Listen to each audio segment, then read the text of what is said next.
ప్రభుత్వ మద్యంలో అత్యంత ప్రమాదకర రసాయనాలు ఉన్నాయని తెలిపారు. ప్రజల ఆరోగ్యం పాడై ప్రాణాలు పోయే ప్రమాదం ఉందని అన్నారు. వైసీపీ పాలనలో సామాన్య ప్రజల భూములకు రక్షణ లేదని పవన్ ఆరోపించారు. కూటమి ప్రభుత్వ అధికారంలోకి రాగానే ల్యాండ్ గ్రాబింగ్ చట్టాన్ని రద్దు చేస్తామని హామీ ఇచ్చారు. కూటమి ప్రభుత్వం రాగానే అరాచకవాదులకు మక్కెలెరగుట్టి కూర్చోబెడతామని పవన్ కళ్యాణ్ హెచ్చరించారు.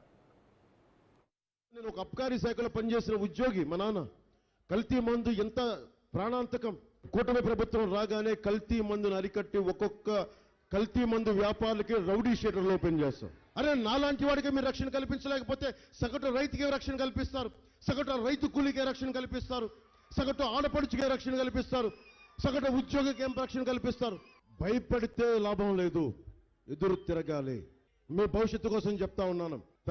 చెల్లినే గౌరవించని వాడు, చెల్లికే ఆస్తులు ఇవ్వని వాడు రేపొద్దున మీ ఆస్తులకి ఏం గౌరవిస్తాడు? ఒక్కసారి ఆలోచించుకొని చాలా జాగ్రత్తగా మీ భవిష్యత్తుని మీ నిర్ణయం తీసుకోండి. నా సంపూర్ణమైన మద్దతు మనకి ధూళిపాళ నరేంద్ర గారికి. నిన్న అవనగడ్డకి వెళ్తే కూటమి ప్రభుత్వం పథకాలు ఇవ్వదు అని చెప్తా ఉన్నారు. సంక్షేమ పథకాలు జగన్ తాతయ్య కావు, సంక్షేమ పథకాలు మనందరి సొత్తు. అది భారత రాజ్యాంగంలో పొందుపరచబడింది. వృద్ధాప్య పెన్షన్ స్టార్ట్ చేశారంటే అనగాడిన దళిత సోదరులకు చెప్తా ఉన్నాను, ఈ పథకాన్ని ప్రారంభించింది వృద్ధాప్య పెన్షన్ దళిత ముఖ్యమంత్రి దామోదరం సంజయ్ గారు. మేము అధికార పీఠంలోకి వెళ్తున్నాం.